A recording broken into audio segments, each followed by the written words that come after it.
From Los Angeles, it's the 1989 Miss Camp Midnite Beauty Pageant. And now, here's your master of ceremonies, William Shatner.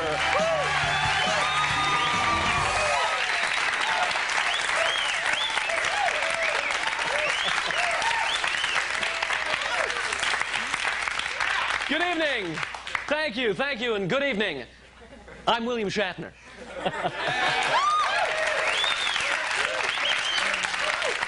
Welcome to the 1989 Miss Camp Midnite Pageant. Join us tonight as we select the lovely young lady who will personify goodwill, snappy talk segments, and innovative comedy bits.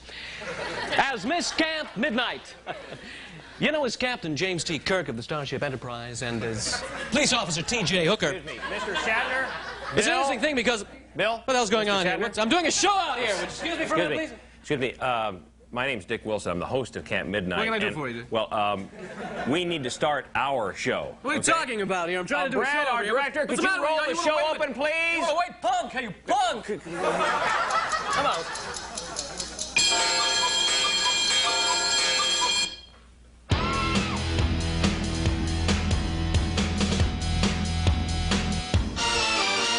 It's USA's Camp Midnite starring Dick Wilson.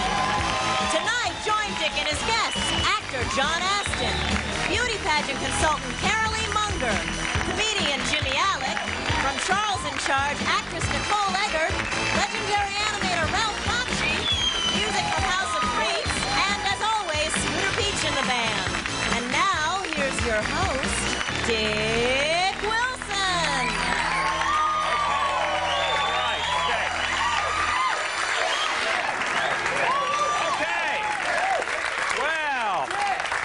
Good evening to each and every one of you here at Camp Midnite this evening. We're glad you're with us. Sorry about that little mix-up at the start, folks. You see, apparently no one told Mr. Shatner that the beauty pageant tonight was to be within Camp Midnite. You see, he thought he had his own 90-minute special, and now he's a little upset. I believe he's cold-cocked one of the producers backstage. Are they okay back there? Yeah, sounds like they're okay. They sound usual. Scooter Peach in the band, how you doing? I'm great. Good. All right.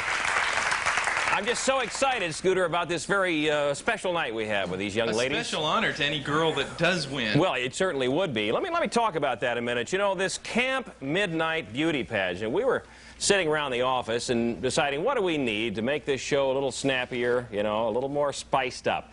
And we decided what we need is a spokesperson, somebody who can go out as our symbol of Camp Midnite and spread the news across the land of the values that we hold here so dear with our immediate staff. And so that is why we've come up with the Camp Midnite Miss Beauty Pageant. We're going to find our figurehead here this evening. Let me talk to you about the rules just a second before we bring our three contestants out. The Camp Midnite Beauty Pageant, even though it has all the earmarks of a real beauty pageant with our celebrity host William Shatner, I want to let you know one thing, and that is the girls who are our contestants are real people. These are girls that were actually taken out of our studio audience right before this show went. And we say that because it's cheaper for us to do it that way. Okay, here's how we're going to do this. Now, there are three categories we'll judge these girls on, and that is appearance, personality, and talent. Now, one of our guests that's coming up tonight, Carolee Munger, who has graciously okayed to be a part of our judges, she's going to handle the personality section. Our own Scooter Peach is going to handle the talent section, and then myself, the Dick Man, will be handling the appearance section. So, without further ado, let's get underway with the Camp Midnite Beauty Pageant. Once again, your host, William Shatner.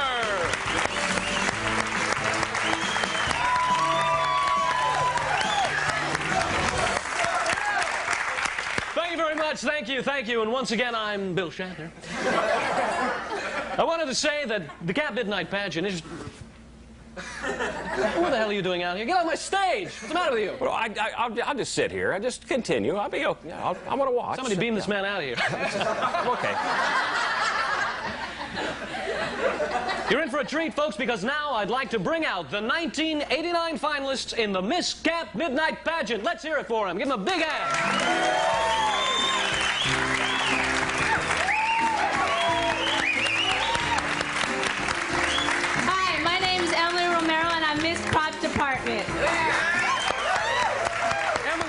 us that she loves Camp Midnite because the set decoration is so interesting and diverse. Here's Miss Prop Department Emily Romero.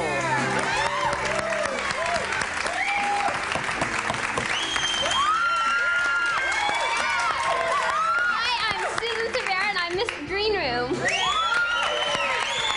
Over here, Susan, this way, right over there. Susan loves Camp Midnite because the coffee and donuts served to our guests in the green room are always... Susan's there in this green room.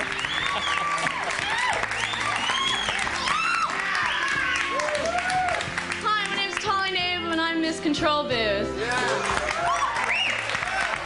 Charlene loves Camp Midnite because the electronic graphics are always sharp and...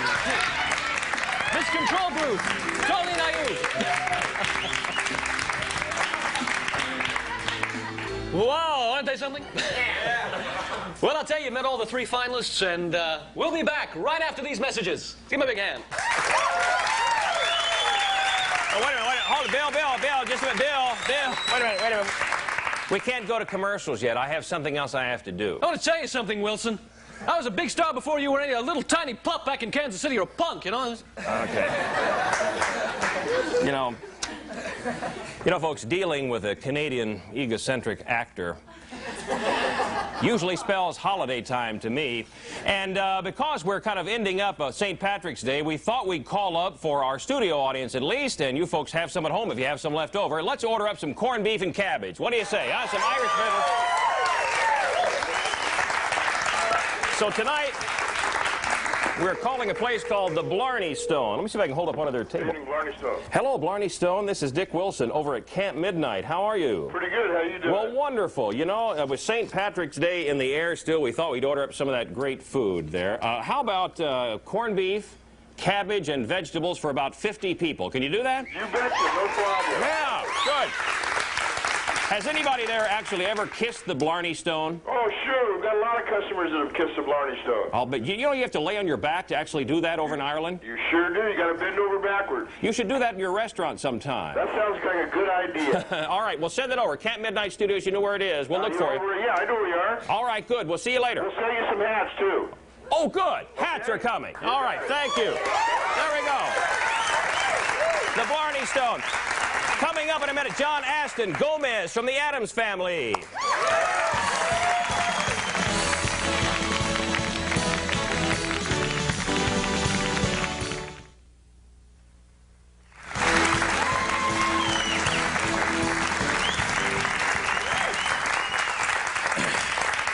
Well, welcome back to Camp Midnite. We'll get back into our Miss Camp Midnite pageant in just a little bit, so be sure to keep your votes at home also. But right now, with St. Patrick's Day in the air, I still have that kind of cheerful feeling, and at no small expense, I have hired a person to help us out here. You know, we do things that sound dirty, and I always get tired of saying that long line, things that sound dirty but really aren't. So with St. Patrick's Day, I have hired an authentic leprechaun. His name is Dooley, to help out this evening. Now, Dooley is up in the control booth, and when I give him the high sign, which tonight I've decided will be this, he will help me out. So let's get underway now on St. Patrick's Day with our St. Patrick's Day edition of Things That Sound Dirty But Aren't. Well, our very first one comes to us from Tim Bresnahan. Now, Tim lives, where's Tim live? In Detroit, Michigan. And this is the one thing that this Irish lad loves to put out on his table, and it is bangers and mash. All right. Now, our second Things That Sound Dirty But Aren't. comes to us from Mark Ball of Panama City, Florida. When Mark's making his way back to his beloved homeland of Ireland, he always travels Aer Lingus. Yeah. And finally, we have, this very special one, our last. Things That Sound... was sent in to us by Catherine Gallagher. Catherine lives at Menlo Park, California. And Kathleen, it's Kathleen. Kathleen never settles for second best. She will not have a beer unless it's poured directly and freshly from the bung hole.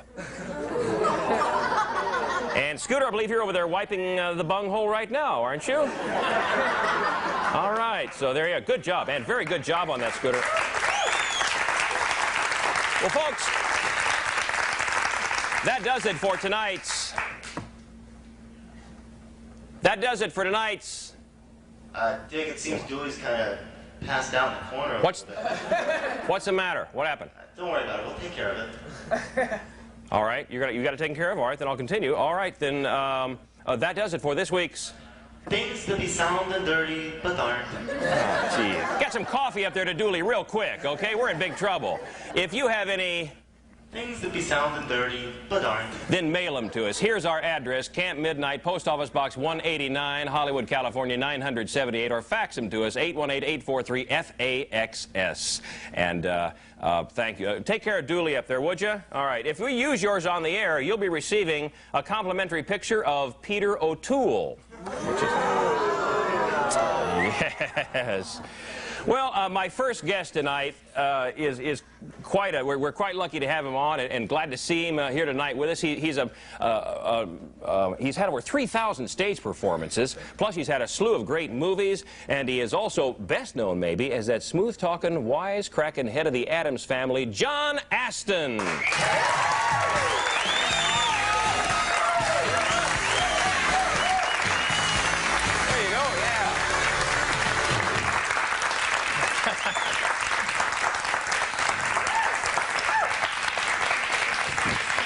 Like seeing my history flash before my eyes. That's great. I want to check with sound. Is the microphone in a good position? You hearing John okay? Okay, yeah. good. All right. They're hearing you all the way to the Mississippi River, John. How are you? Nice-looking bunch of young people here. Well, great. We've got... Everybody's, yeah. They come here because we feed them, is why they come. Is that right? Here. Yeah. How you doing? Doing great. Now, I miss you without the mustache. How long has this been gone? Like 20 years? Mustache has been gone for about a year and 2 months. Okay, well, I don't feel too dated then. Yeah. No. What have you been doing lately here since 1989 started? What kind of things you been up to? Since '89 started? Well, I'm going to get married in a couple of days. How about that? Whoa!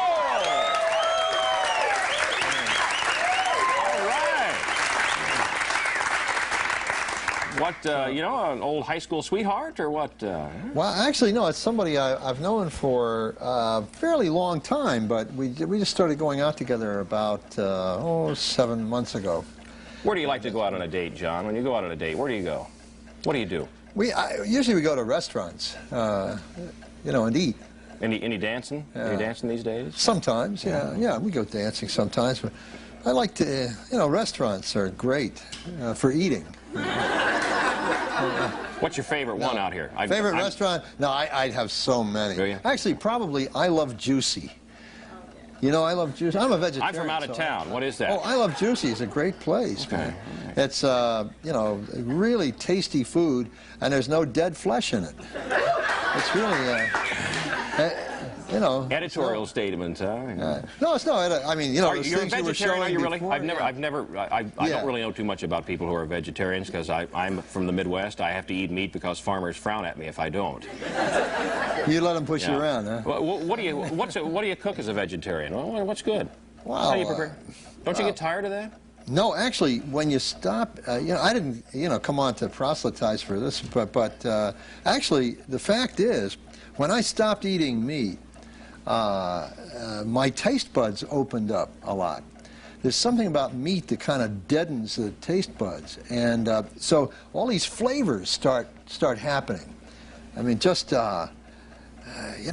steam some broccoli. Maybe we can have. Why don't we have you back for a cooking segment sometime? Oh yeah, sure, yeah. Well, we'll cook right now. You want to cook? You got anything? I have nothing at all. This is not vegetarian. No, 3,000 stage performances. Yep. All right. You did a lot of stage work, and then someday, back in the '60s, somebody walked up to you and said, "Look at this. We want you to play Gomez on the Addams Family." What did you think about this show right off the bat?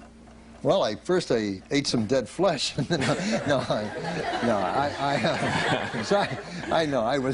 was eating hamburgers in those days.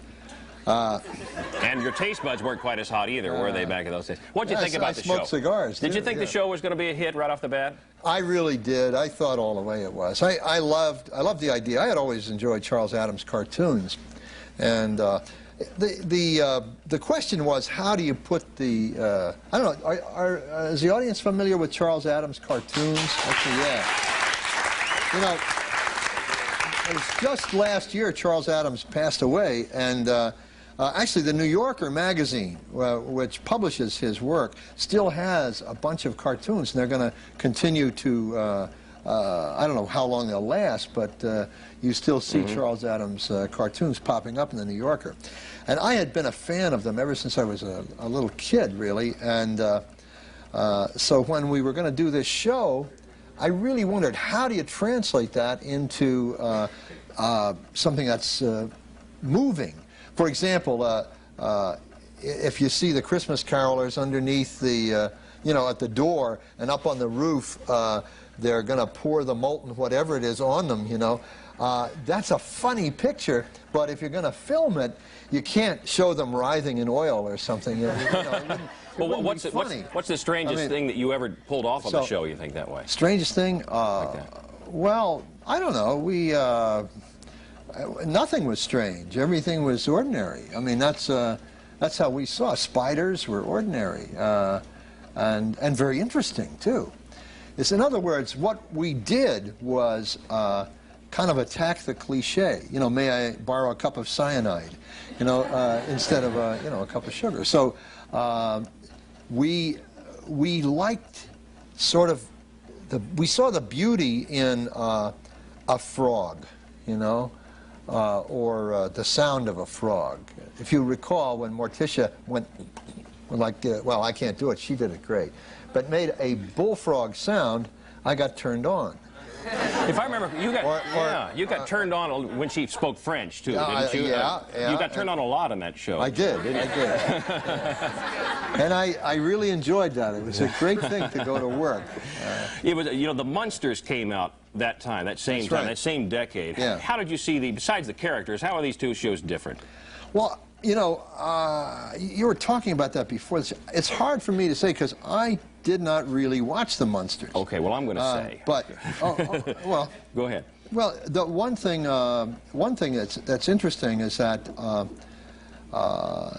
they were both done originally as a reflection of the Charles Addams cartoons. But when the Addams Family got going, I think, and I don't know this for sure, but I think they had to sort of modify things in the Munsters, and so they went in another direction and used the monsters that they had at Universal. And they had some very good actors, you know, Fred Gwynne, who's a spectacular actor and still is. Well, I'm going to tell you what I think. I think the Addams Family was funny and the Munsters were silly. So I'd rather have the Addams Family. Huh? Yeah. Okay. And you know, John, there's one thing I'd like for you to do. We're about out of time. There's a little special thing we do here. First, thanks for coming on. And behind us, we have the Cup Wall of Fame. We have styrofoam cups here. If you would sign one and just put a little dental impression on it for us, we'll put it up there. We can always identify you in the future, okay? You mean by a dental impression, you mean... You just bite it a little. Yeah, there you go. Happy wedding to you also. Well, don't eat it. He ate it. Oh, no. We're back in a minute. More Miss Camp Midnite.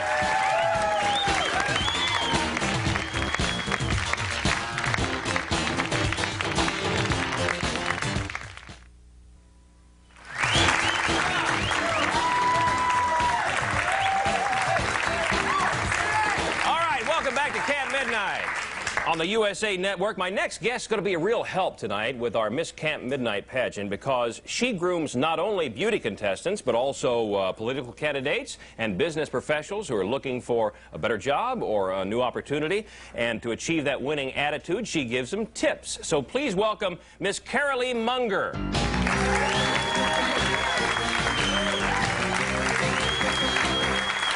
Hi there.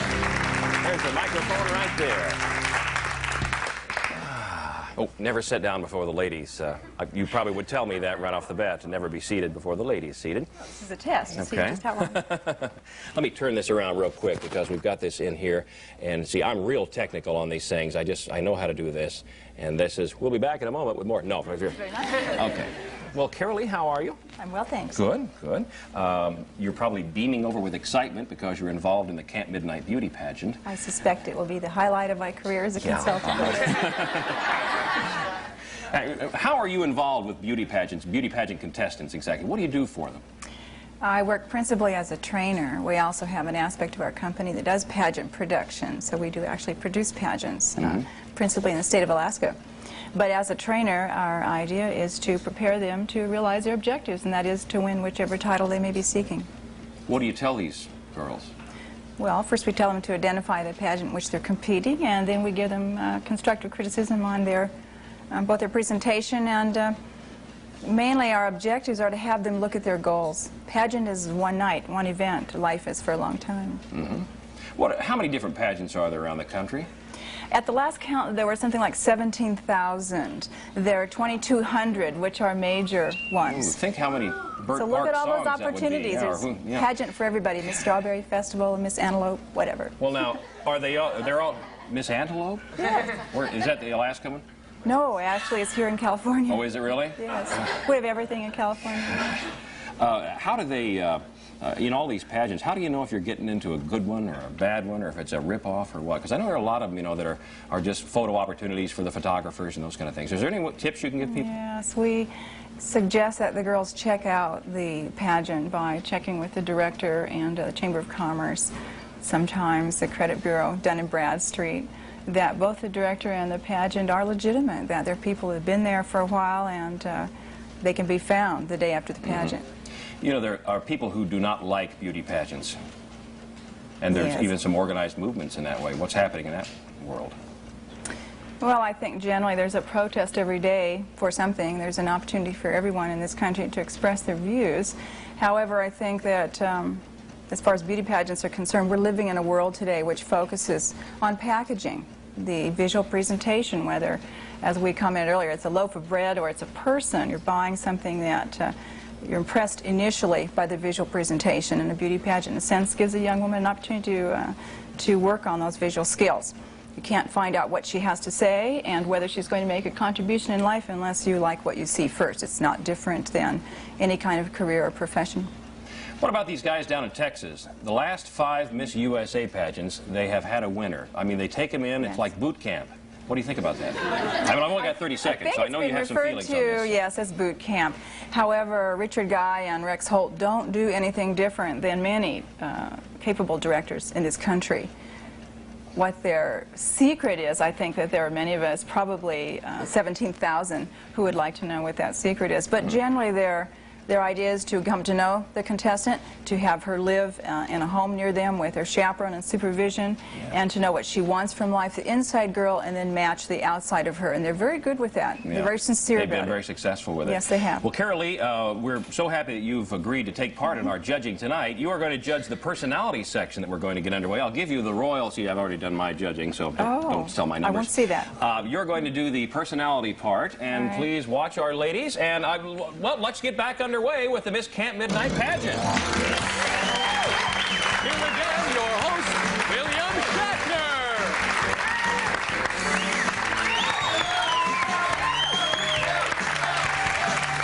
Thank you. Thank you very much. Once again, I'm Bill Shatner. We've reached... Little indigestion. We've reached the portion of our pageant, the personality portion, and this, of course, will be a wonderful section. Let's bring back our 3 Miss Camp Midnite finalists. Give them a hand.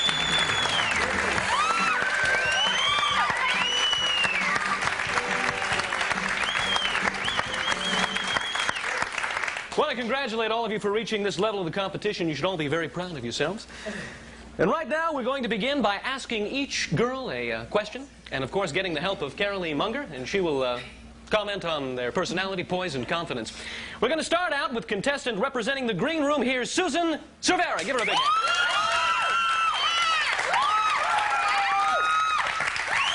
Looks like a heavy train there. All right.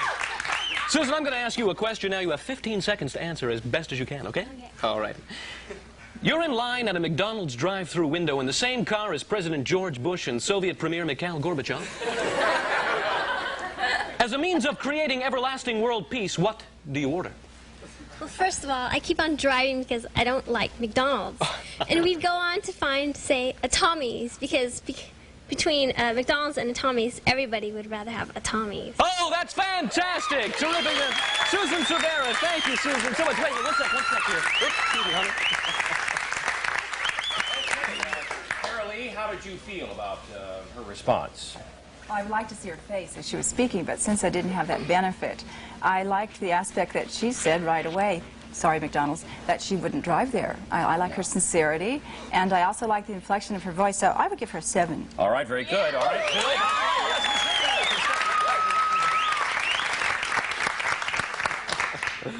All right, we're going to bring in now Miss Prop Department, Emily Romero. Oh, one sec, we'll get to you. Okay, train A leaves Cleveland. The same time train B leaves St. Louis. Train A is going 60 miles an hour while train B is doing 100. St. Louis and Cleveland are 640 miles apart. At what time will they pass? And how does this create everlasting world peace? They would arrive around 12 midnight because that's when everybody's probably partying and... and that's it. Terrific. Wait here, Carolee. All right, Carol, what did you think about that? First, your staff gets a 15 plus for such a question, but I'm impressed by the fact that she stayed on her feet and answered it at all. All right, thank you very much. Bill? Thank you very much. This is Susan, excuse me, no, once again, Emily Romero! What's going on? I don't know what's going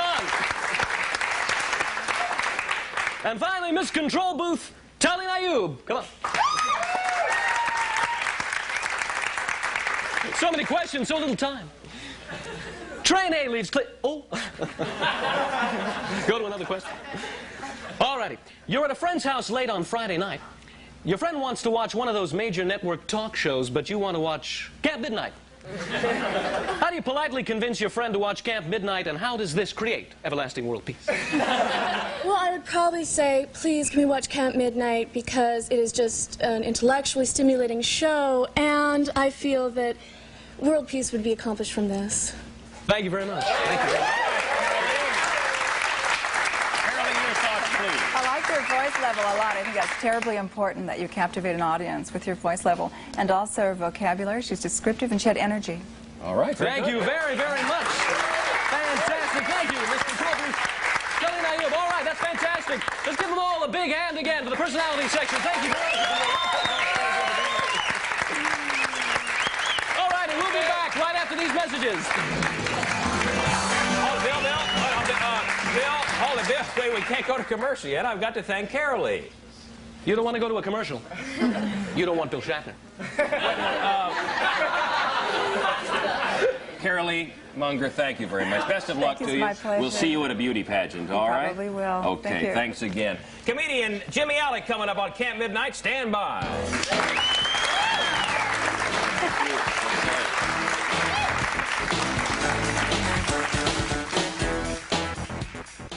Tom Jones in Lake Tahoe. Please welcome Jimmy Alec.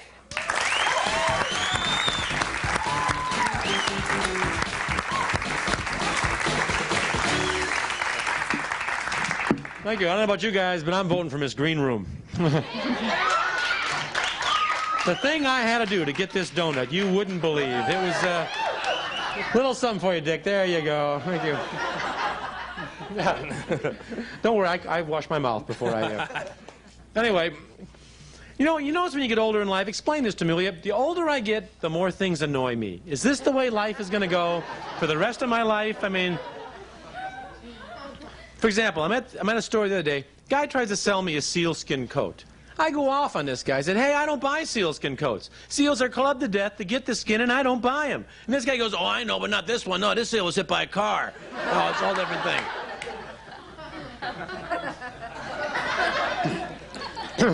Terrorists annoy me, too. These guys are stupid. You know, if they want our support, why don't they do something worthwhile? If they're going to blow something up, why don't they go blow up the Visa Computer Center? You know, that way...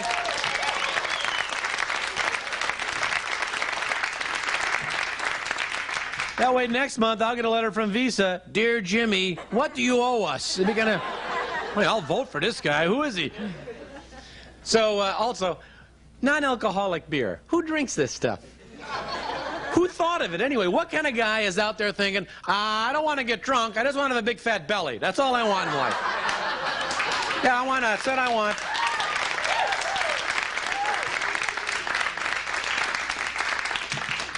Contact lenses that change the color of your eyes. Does anyone have these here? Do you have those? Do you, like, what are your, no, you're not, obviously you're not wearing them, or you got some bad eyes, girl. So what are your eyes normally? What color are they normally? Hazel. Okay. Then what color do they get when you put the lenses in? A little darker. A little darker hazel. Yeah. Why would you want them then? I don't understand. Okay. So what color are the lenses to make your eyes darker hazel? I have a darker blue. Darker blue. And a green. And a green, which... Purple. And a purple. And a fuchsia. Boy, I think we're going way overboard with this couple. I think... You know what I think would be hip is like whiteout contact lenses. Now those I could think would be hip, don't you? You could get some time off of work, you show up with no pupils, you know? It's like a...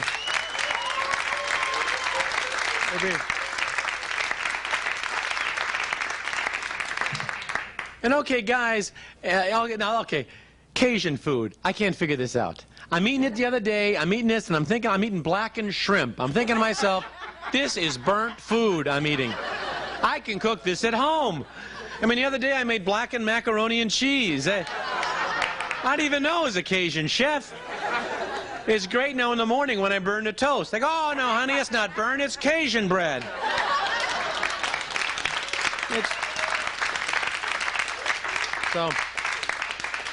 Oh, and guys, why do we have that little opening in our underwear? What? What is the purpose of this? I mean, when is the last time you used that little opening in your underwear? How old were you? 6, maybe 7 years old? I mean, but thank God it's there, because if it's not there, you're wearing panties. So I just thought I'd let you know. You can't let these things bother you, though, because, well, it's stress. You got to reduce stress in your life. You got to. I had a doctor tell me, Jimmy, if you don't reduce stress, you're going to die. You know, it's the most stressful thing anyone ever told me. You know that? And how do you reduce stress? Try to think when you didn't have stress in your life. I look back, I say, okay, I had no stress at all, maybe in grammar school during recess. And that's only because we played this great stress-reducing game called dodgeball. Because this was a good game. Remember this game? This is a game where you take a ball and you throw it as hard as you possibly can at the stupidest kid in the school. Preferably hitting him directly in the face or directly at that little opening in his underwear. This is where you're aiming. Hey, thank you very much.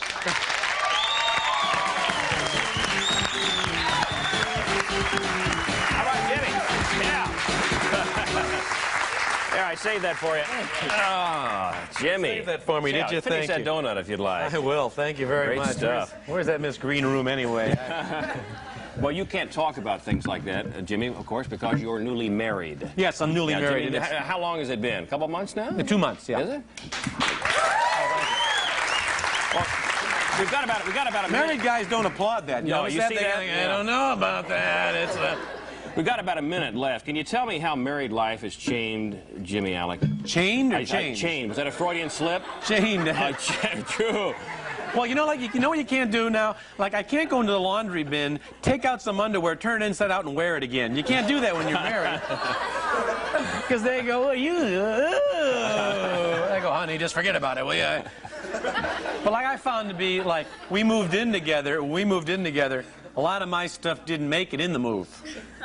My NFL bed sheets didn't make it. Ah, okay. You know what kind of bed sheets I sleep in now? I sleep in these bed sheets, little flowers and frills and lace. I woke up one morning, I thought I was gay. I really did. I turned to the guy next to me. He looked at the sheets. He thought he was gay, too. What? Wait a minute.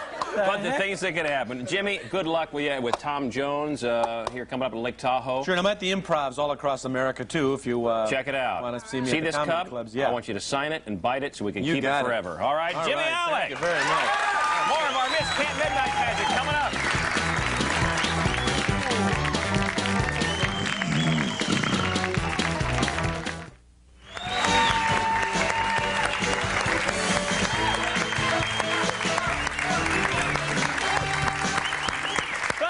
Thank you once again. I'm William William Shatner.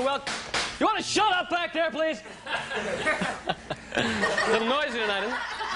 Thanks very much. Welcome back, 1989 Miss Camp Midnite Pageant. We've reached the talent portion of our competition, so let's give a very, very big hand to our finalists from the green room, Susan Cervera. Come on.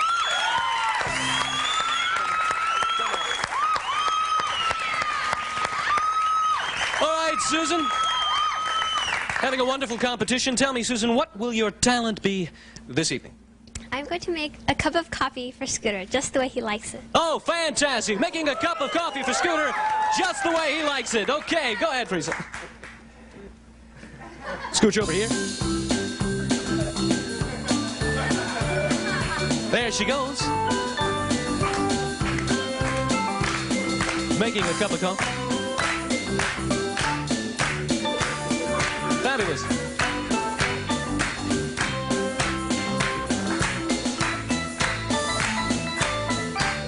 Terrific. Thank you. Fantastic, Miss Green Room.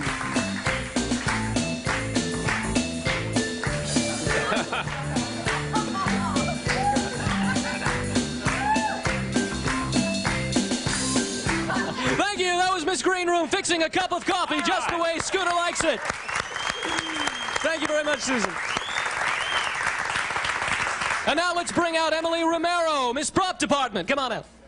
Okay. Oh, they're not that though. Oh. Come on out. Just scooch by them over there. Just come on over here. All right, Miss Prop Department. What are you going to do tonight? Rearrange those cups alphabetically. Fantastic. Terrific. Miss Prop Department, rearranging the cups alphabetically.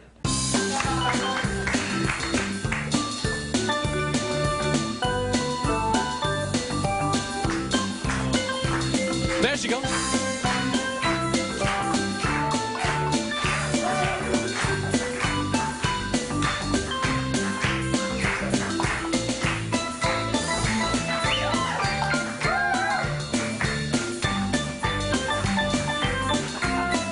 Terrific, terrific. Rearranging the cups alphabetically. Fabulous, Miss Prop Department. What a talent. Thank you, my dear. Thank you very much. And now the third and final participant. Here's Miss Control Booth, Tolina Ayub. Come on in. All righty. And so tell me, what will you be doing, my darling? I'm going to be directing the show while dancing to a snappy tune by Scooter. Fantastic. Well, take it away, huh? Thank you. Thank you. And camera one, zoom in. Camera two, zoom out. Take one. Take two. Take three. And zoom in. Oh, yeah. Terrific. Miss Control Booth for directing the show on dancing. Incredible, incredible, incredible. Fantastic. Step up, skip. Oh, watch out. That's Scooter's scorecard right there. And he's going to be tabulating all the scores, and we're going to go right to a commercial. Thanks very much. Hang on, hold it. Bill, hold it right now. Hold it just a minute. Hold it. Bill, wait a minute. Come here. It's not time to go to a commercial. I'll tell you when it's time to go to the commercial. I'll tell you something, Wilson. This is absolutely ridiculous. This is it. You know something? I've had about enough of you. It's you and me, mano a mano. Let's go. Come on, right now. I don't want to fight you, Mr. Shatner. I'll tell you something. You don't want to fight me? Well, you're a punk, Wilson. You know, let's get done. Come on, let's go. Come on. Wait, folks. Come on. Take these off. Being challenged to fisticuffs by a bogus beauty pageant celebrity impersonated host is just like ringing the dinner bell to me. Bill, the food's here. Oh, come on, the food's over here. Have a little bit of food. Yeah. Oh, looks pretty good here, huh? Come on over here. Look at this wonderful spread. The folks from the Blarney Stone of helping us celebrate St. Patrick's Day. Fantastic. Look at that now. Guess the thing. We've got corned beef. Green beer. We've got cabbage. The green beer out here. We've got wonderful vegetables for you. Everybody, look, we've even got some hats here from the boys. That's wonderful. Come on up and have a little bite, folks. Just move your way up here. Come on up. Yeah, Bill, would you serve? Thanks very much. Absolutely. Nope.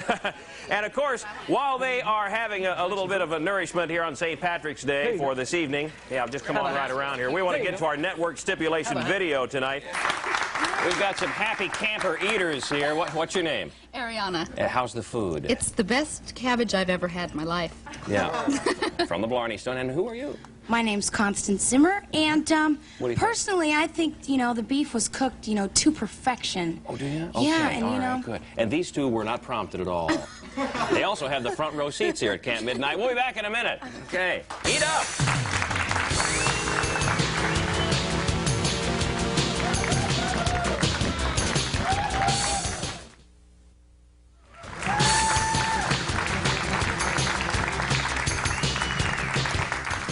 Well, hello, welcome back to Camp Midnite. I tell you what, this folk music has always been the foundation of the American pop rock scene for many of our greatest performers. And it's certainly having a great resurgence now with singer-songwriters like Tracy Chapman, Suzanne Vega, and they've really brought it back into the contemporary spotlight. We're so honored tonight, and in that vein, to have our next guest, who is making her very first television appearance. She's from the Pegasus recording group. Please say hello to Deidre Pants. All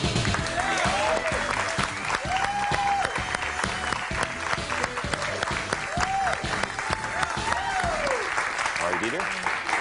I thought Dick Clark was the host of this show.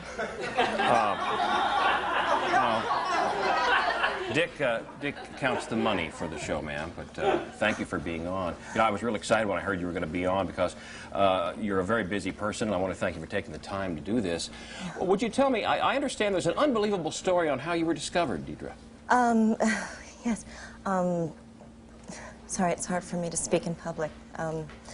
I was singing in the shower one morning, as most people do, and I was singing Cracklin' Rosie, and a record executive heard me singing and signed me right away. Well, that's incredible. How in the world could he have heard you? He was with me in the shower at the time. Deidre, your record company and your publicist have often compared you to singer-songwriters like Suzanne Vega or Tracy Chapman. Why is that? They want to sell my records? Oh, wait, no. Incidentally, Suzanne and Tracy and I all sing about social issues that affect our lives. I see. Well, I've paid attention to your new album, and that new single's really moving up the charts now. What's that single about? Well, I'm an observational writer, and it's about my neighborhood and a young boy who lived next door to me upstairs. His name was Tommy. Now, wait a minute. Correct me if I'm wrong. But didn't Suzanne Vega have a mega hit called Luca about a little boy who lived upstairs? What? Oh, well, good. Do I sing now? Well, sure, yes. If you'd like to sing, go. Yeah, we'd love to have you sing right over here to our performance area. Yeah. And now here she is, ladies and gentlemen, singing her new single, Tommy Was a Johnson, from the album Songs About Things, Deidre Pants. He was a Johnson, tousled hair and eyes of blue. His father's name was Douglas, but his mother's name was Sue.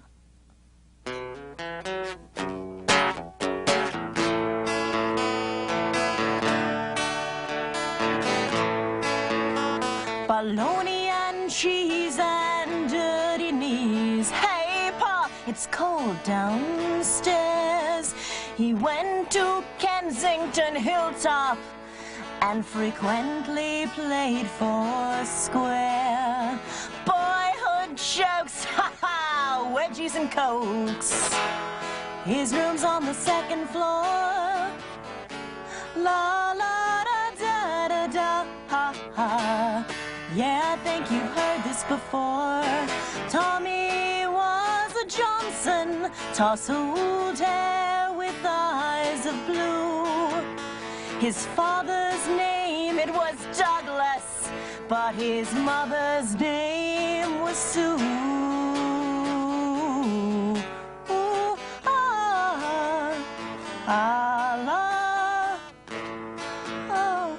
One day Tommy came home to muffled voices in the night.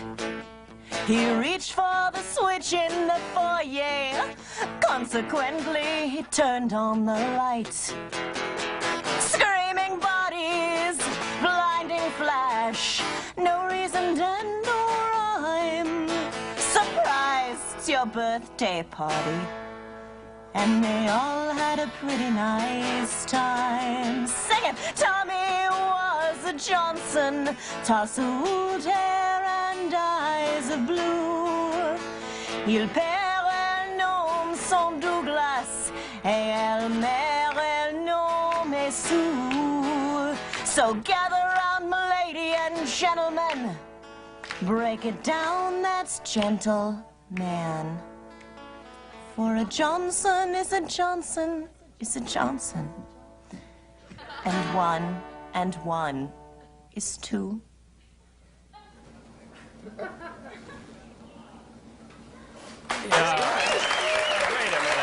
minute. Hold it. Wait a minute, Deidre. Jeez. That was awful. Oh. Haven't you ever lip synced before? Cut me some slack, Wilson, you know. I'm on your show and you don't have to tell me I was awful. Your little peanut director obviously started the tape early so that I would look foolish. You know, when I paid to get on the show, I thought I'd get a rehearsal. Wait a minute. Another thing. I thought you wrote songs about important social issues. I do. I write about things that I observe. I'm just like the other people. I wrote about my neighborhood, damn it. Wait a minute. Luca. What? Luca was about kids that are abused. He lived in a neighborhood. Well, Tracy Chapman's Fast Car was about, you know, escaping from urban blight. An urban neighborhood. He lived in an urban neighborhood. Okay. And anyway, I don't even care about her. Anyone can write about chicks and cars. Okay. Thank you very much, Deidre, for coming on the show. Good luck with that album. You're welcome back at any time, huh? I still Deidre have Pants. to do my cover of Kokomo. Ladies and gentlemen, Deidre Pants. Thank you very much.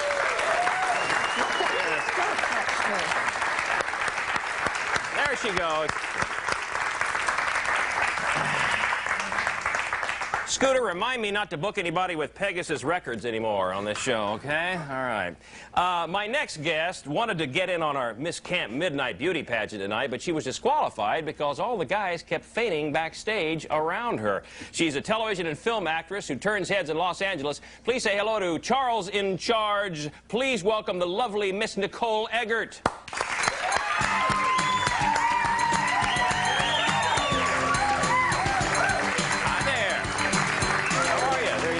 There.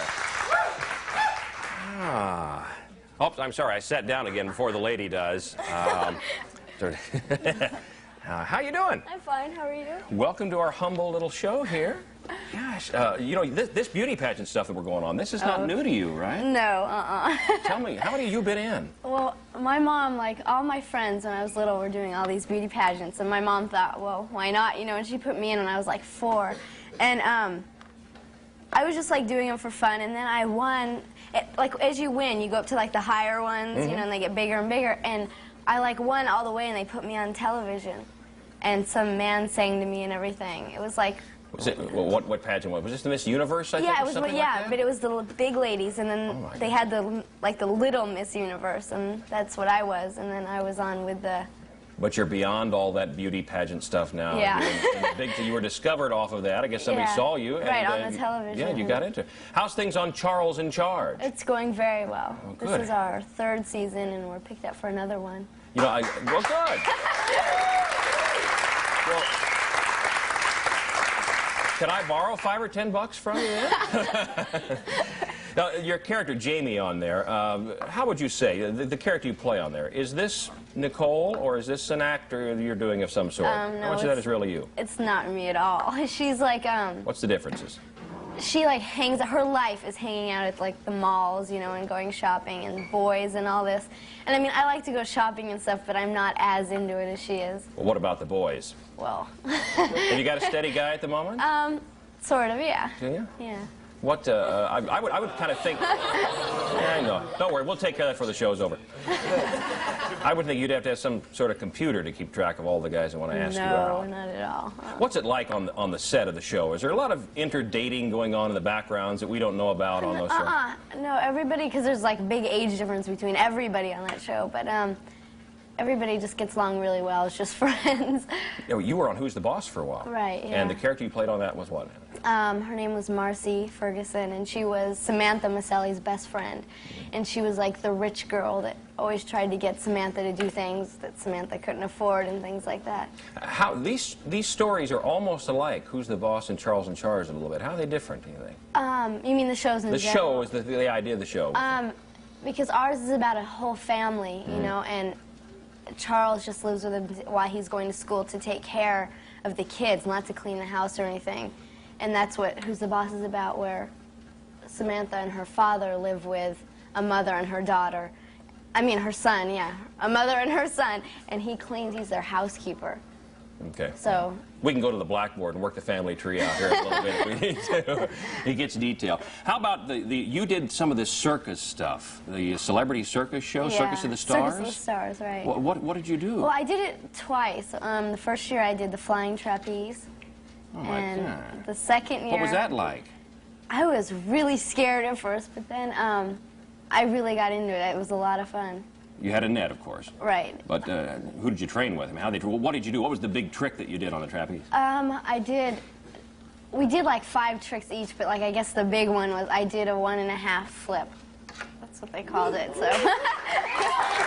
All right, well, Nicole, if you'll look up at the ceiling right now, we have put in tonight a... No, not really. God. Just want to see if we can raise your heartbeat just a little bit. Yeah. Well, what other talents do you have? You do a lot of other things. I know you do some voiceover things for animation, don't you? I did when I was younger, because I had like a really high voice. What would we have heard you on when you were younger? What kind? Dennis the Menace, as, what's her name? The redheaded girl that is always bothering, Margaret, that's always bothering him. Yeah. And, I did a lot of like radio commercials for banks and things like that. Good. Well, Ralph Bakshi is out in the hall. He's a guest later, a big animator. Yeah, you might want to rub shoulders or anything on the way out, okay? And also, you see our cup wall of fame. If you would sign this and put your dental impression on the cup, so we'll always be able to identify you. Are you being We'd serious? love to have... No, we are serious. Are we serious about this or what? Just sign and bite our cup for us, and thank you, Nicole. Yeah, there you go. Just bite it. Ralph Bakshi is coming up on Camp Midnite, and there is Nicole Eggert.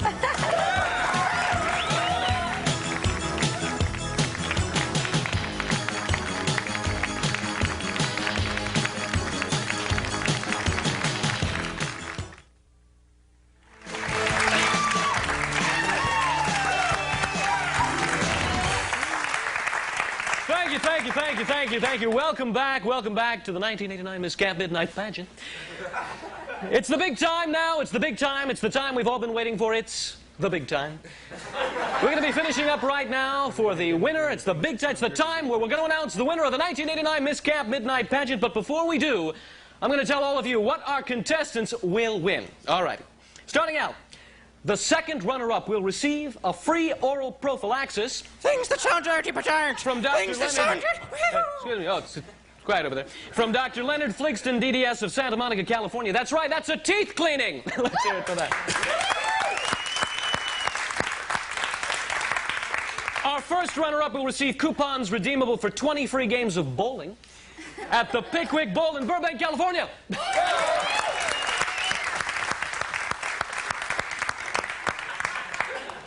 Oh, and our winner, who will personify Camp Midnite for a year, will receive a Whirlpool microwave oven with micro-computer touch controls and 500 watts of cooking power. All righty. I need the envelope, please. I need the envelope. Okay, Scooter, a drum roll for this, please. Thank you. Why don't you get out of the way? Oh, I'm sorry. Okay. This is the envelope. The envelope. Fantastic. Okay, Please. thank you very much, Mr. Wilson. It's a long drum roll. Takes a lot of power. Here we go now, opening up the envelope. Excuse me. Our second runner-up and winner of a free oral prophylaxis is Emily Romero, Miss Prop Department. There you go, and congratulations to you. Thank you. Fantastic. Terrific. You're wonderful. Thank you. All right. Two girls, come on up here. We want to get the two girls together here because this is very exciting, a very exciting moment for both of them, I'm sure.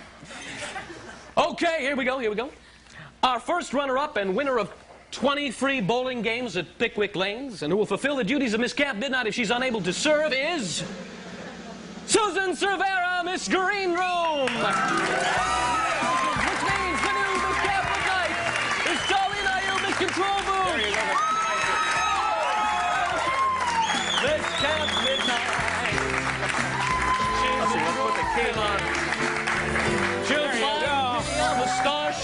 into the night. She's Miss Camp Midnite, Sulu Bones and Dr. McCoy. We love each other. She's the one, like a toy. She's Miss Camp Midnite. She's a true delight. Microwave, fantastic, come walk around. This is Miss Camp Midnite, fantastic. She's Camp Midnite. In spite of the fact, thank you very much, Miss Camp Midnite. And let's give a big round of applause for all of the 1989 Miss Camp Midnite finalists. Thank you so much. Thank you so much. There you go. Good luck, good luck. Fantastic. Oh, I'm exhausted. How about you? Well, until next year, I'm William Shatner. I want to say goodnight to everybody from the 1989 Miss Camp Midnite pageant. Have a good night, ladies and gentlemen. See you next year.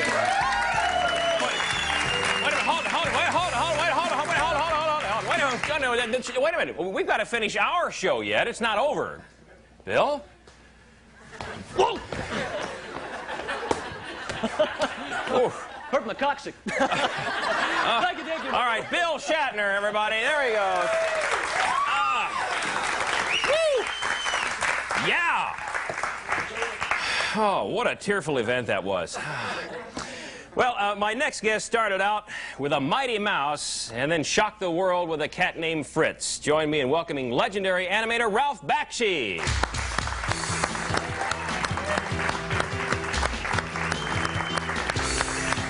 Hi there, Ralph. There's your microphone right there. You're going to snap that right on. All right. Just clip that right on there wherever it's comfortable, Ralph. Okay, all set. How you doing? You okay? Sure. All right, good. Well, I was excited to find out you were going to be on because I've seen all those 70s films that you did, starting with 1972, Fritz the Cat. Right. Are we running late? No, I've been here about 3 hours. Oh, have you? Yeah. Oh, okay.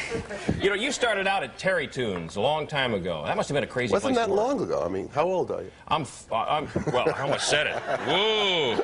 You almost got me on that one. But you started out doing 56, was in it? 19, yeah. And you started out doing odds and ends, and started out on Mighty Mouse there. Yeah, I started out, in Mighty Mouse. And then how did this lead to Fritz the Cat? Mighty Mouse? Yeah. Boredom. Where did it go from there? Boredom. In what way? Well, basically, you know, the Mighty Mouse was a character created in the 40s when I was doing it in the 50s. And, you know, the 60s were starting, and it didn't seem enough, you know. It seemed like during the 60s, what you wanted to do is talk about yourself, you know, or have some fun, or do things you felt honest about. You know, at that point, just doing cartoons wasn't as exciting as I thought it was in the 30s, you know.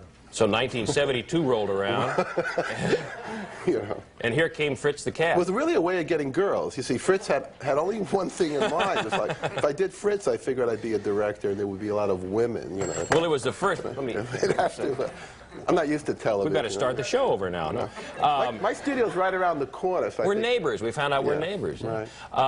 So tell me about the X-rated Fritz the Cat. What kind of response was this when it first came out? What did you Well, which particular group of people? It was varied. My mother shot me. My mother. She didn't let me in the house for about a year. The response was generally terrible. I mean, people thought I was an animal, yeah.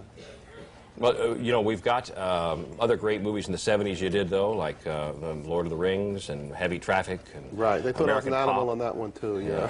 You've kept the good ones coming. But the wheel has turned around now. You're back to Mighty Mouse, and you do Mighty Mouse. Right. Saturday mornings on CBS is when they're running it, I believe. Right, I wanted to clean up my act, yes. Yeah, we've got a clip. Can we look at a little Mighty Mouse? Some Ralph Bakshi, new Mighty Mouse. Ralph Bakshi. Mighty Mouse, Saturday mornings on CBS. Man, that one's different than the old Mighty Mouse. Oh, yeah, yeah. Well, it's 1989. There's a lot of cutting-edge stuff. Are you okay on it on Saturday morning? You feel okay about it? Am I okay on it? Yeah. No, we'll probably be gone this season. It'll probably be our last season. It'd be great to have that show on at night. Well, I'll be trying to get their show on at CBS at night, but they don't think it's funny enough. I'm serious. Now, I'm not kidding around. So we'll probably be leaving CBS. We plan to do a Mighty Mouse feature, though. Good. All right. Well, Ralph, one thing we want you to do, if you wouldn't mind, behind you really you... like the mouse, huh? We like the mouse, yeah. We have styrofoam nice. cups here. That's This is a cheap show. I don't know how you are around the corner, but we're running a little inexpensive on the cups. Right. Behind us, we have all of our wonderful guests who sign our cups and put their dental impression on it. If you do it, we'd love it. All right? Ralph Bakshi. Yeah.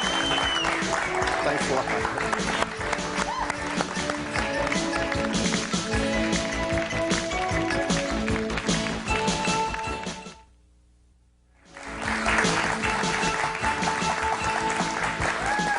Camp Midnite. My next guests are Brian Harvey and John Hott, and they've got a unique sound that I know you're going to love on Camp Midnite. The new album is called Monkey on a Chain Gang. The song is Sun Gone Down, and the band is Rhino recording artist House of Freaks. Yeah. Wow. All right. Yeah, House of Freaks. Woo. Brian, how are you? All right, good. Good, good. And this is Johnny over here. How you doing over here? This is an incredible instrument right here. I love this thing. Huh? You out of breath a little bit. All right. You guys are opening up for what group now? The Bangles. All right, and that's going on right now? Good. Now, the new album is Tantilla, and it's coming out March 21st, all right? And it'll be available where? In record stores everywhere. Right. Right, okay. All right, good. All right, guys, thanks for being on. Great sound. House of Freaks on Camp Midnite.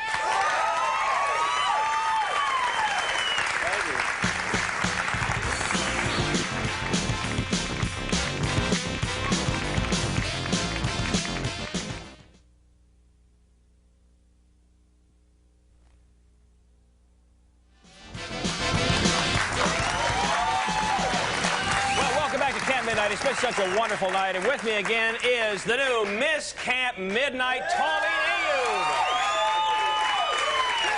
Colleen, it's a special night for you. How do you feel, huh? I feel wonderful. I really do. It's exhilarating. You think you can help world peace? I think I can now. All right, good. Take the Camp Midnite message into the world, if you would. All right? And sit right here, because it looks good with you sitting next to me. We'd also like to remind you, folks, hope you sent your cards and letters in on the popular Camp Midnite Midnight Run contest. I want you to be watching, because remember, we're going to send you and a guest anywhere in the United States, free hotel and airfare, and be sure to watch our big drawing here on Camp Midnite, March 31st. And we've had some great guests tonight, and if you would just say yes every time I say one. Yes. John Astin, yes. Harold Munger, yes. Jimmy Alec, yes. Nicole Eggert, yes. Ralph Bakshi, yes. and the House of Freaks. Yes. You do that so nicely. Next week, Maureen McCormick, Marcia from the Brady Bunch, and also comic Andrew Dice Clay. Keep the children home. All right, we'll see you next week right here on Camp Midnite.